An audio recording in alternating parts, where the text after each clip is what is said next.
अपसर्प सर्प भद्रन्ते अपसर्प सर्प भद्रन्ते दूरं गच्छ महायशः दूरं गच्छ महायशः जन्मे जयस्य यज्ञान्ते जन्मे जयस्य यज्ञान्ते आस्तिक वचनं स्मरः आस्तिक वचनं स्मरः।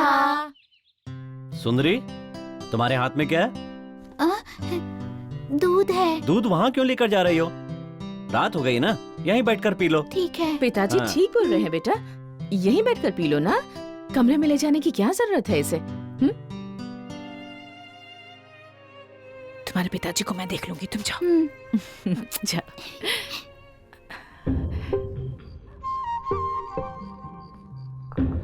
आज तो बच गई।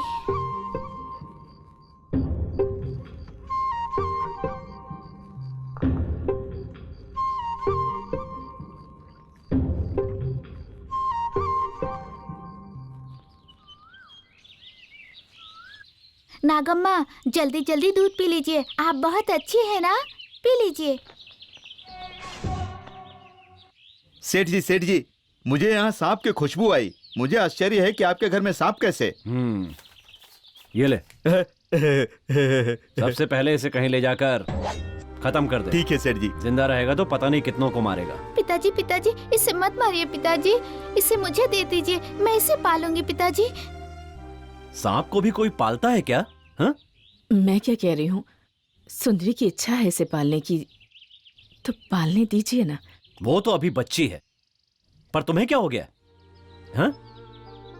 जानती हो ना इसके बड़े पापा सांप के काटने से मरे? नहीं पिताजी, ये सांप बहुत अच्छा है, कुछ नहीं करेगा पिताजी, मैं इसे संभाल लूंगी पिताजी।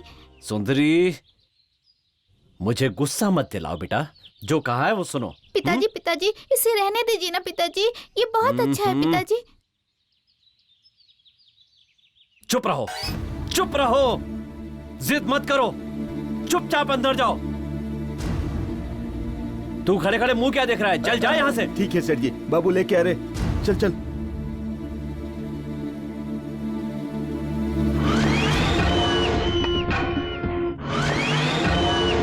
राम। ओहो तांत्रिक महाराज, नमस्कार, आइए आइए। सांप की कहानी का क्या हुआ? अरे महाराज, क्या कहानी होगी, सब ठीक ठाक चल रहा है। दिखा रे।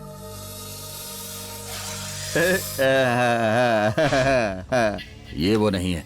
ये नहीं चाहिए, दूसरा दिखा रे। दूसरा लेके आ रहे।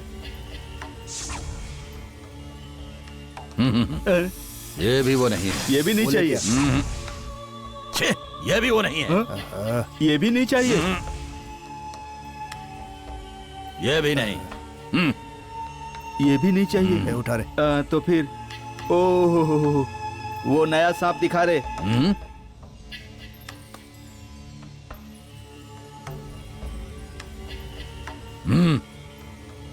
जल्दी दिखाओ, जल्दी दिखाओ।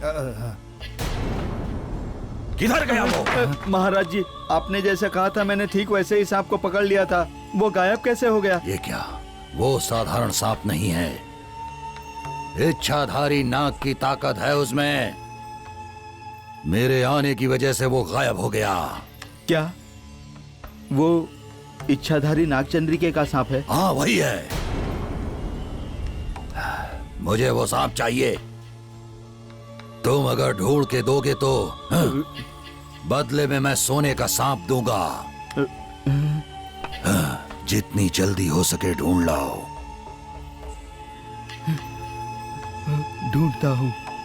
ढूंढता हूँ। सोने का सांप किसको मिलेगा क्या पता? नहीं चाहिए।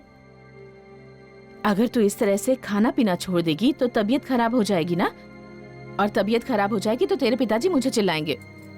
चल जिद मत कर और खाना खा ले। नहीं खाऊंगी, मुझे खाना नहीं चाहिए, कुछ नहीं चाहिए। माँ, वो सांप पकड़ने वाला सांप को ले गया, वो उसे मार डालेगा क्या माँ? सुंदरी, सांप के बारे में भूल जाओ, पहले खाना खा लो। मुझे खाना नहीं चाहिए, कुछ नहीं चाहिए पिताजी। आपने उन लोगों को सांप को मारने के लिए क्यों कहा? सुनो, तुम्हारे बड़े पापा को एक सांप नहीं मारा था, इसीलिए कह रहा हूं। अच्छा सुनो, तुम पापा की अच्छी बेटी हो ना? हो ना? तो चुपचाप खाना खा लो, नहीं, मैं नहीं खाऊंगी। थोड़ा सा खा लो बेटी। थोड़ा सा खा लो बेटा। वो सांप किसके घर में पकड़ा था, तुम्हें याद है? हाँ याद है, शेषन्ना के घर से पकड़ा था। उसकी बेटी ने उस सांप को चील के चंगुल से बचाकर मरने वाले सांप को घर पर ले आई और उसे दवा लगाकर बचाया और घर पर रख के पालने भी लगी। महाराज, सांप की और उसकी दोस्ती बहुत अच्छी है, लेकिन उस शेषन्ना को ये दोस्ती बिल्कुल पसंद नहीं है। इसीलिए मुझे बुलाकर सांप को पकड़ने के लिए कहा गया। मैंने उसे आपके लिए संभाल कर रखा था, लेकिन वो पता नहीं कहाँ भाग गया। महाराज राम सिंह, तुम पहले जाकर उस लड़की को इधर लेकर आओ। सांप अपने आप इधर आ जाएगा। इस नाग पंचमी के दिन उस लड़की को मार के और सांप को भी मार के नागमणि को हासिल करना है। अरे बेटा वीर, तुझे मैंने मना किया था, फिर भी तू यहाँ पर चला आया और अपनी जान खो बैठा। अरे मैंने अपने पोते को खो दिया, क्या करूं? ऊपर वाले, मैंने ऐसा कौन सा अपराध किया जिसका दंड तूने मुझे दिया है? क्या किया भगवान? अरे साहब, क्या बताऊं मैं? इस जमीन को मेरे बेटे ने खरीदा था, सब उसी की वजह से हुआ। क्या कहा? हाँ साहब, ये उसी की सजा है। मेरे बेटे ने जिद करके ये जमीन लिया था। आप वो सामने की बाबी देख रहे हैं? ये जगह मेरे सपनों में कई बार आई और उसमें से आवाज आई, इसे कभी तोड़ना मत, ऐसे ही इसे बनाए रखना, इसे कभी बर्बाद मत करना। हर नाग पंचमी पर कटोरे में दूध रख के मेरी पूजा करना, तेरे वंश की जिम्मेदारी मेरी। और अगर तूने मेरी बात नहीं मानी और मेरी पूजा नहीं की तो मैं तुझे निर्वंश कर दूंगी, ऐसा श्राप दिया था मुझे। मैं उसे बुरा सपना समझकर ध्यान नहीं दिया और उस पिंड को तोड़ने गया था। उसी दिन सांप काटने से मेरा बेटा मर गया और वो दिन है और आज का दिन हम लोग यहाँ कभी नहीं आए। तो उसके डर से तुम लोग इस जगह को हाथ नहीं लगाते? हम लोग किसी भी तरह से सूखी रोटी खा के जी रहे हैं। मेरा पोता बड़ा होने के बाद कहने लगा, दादा ये जमीन तो हमारी है, यहाँ कुआं भी अपना है, इसे हम क्यों छोड़े? हम लोग यहाँ खेती करके अच्छी तरह से जीवन जी सकते हैं। मैंने उसे समझाया, नहीं बेटा, हमें नहीं चाहिए, मत जा वहाँ। उसने मेरी एक नहीं मानी और वो यहाँ चला आया। हमारी बातें ना सुनकर काम चालू कर दिया। हम लोग इसके पीछे दौड़े दौड़े आए, लेकिन जब तक हम यहाँ पहुँचते सांप ने इसे काट लिया था। हमारा वंश बिना वंश के हो गया। अब हम लोग किसके सहारे जिएंगे? चाचा जी,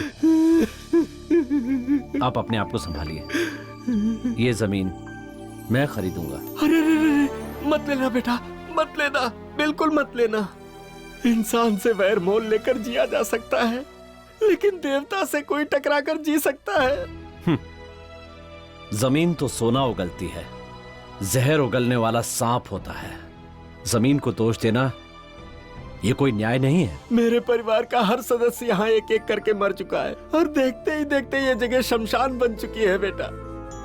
ये सांप कोई साधारण सांप नहीं है, बहुत ही शक्तिशाली सांप है। उससे जो भी टकराएगा उसका सर्वनाश हो जाएगा बेटा, सर्वनाश हो जाएगा।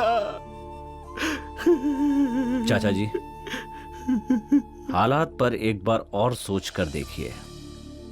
सांप का तो काम है काटना, अगर वो सांप ही ना रहे तो? चलिए इनका अंतिम संस्कार करते हैं। सोनू,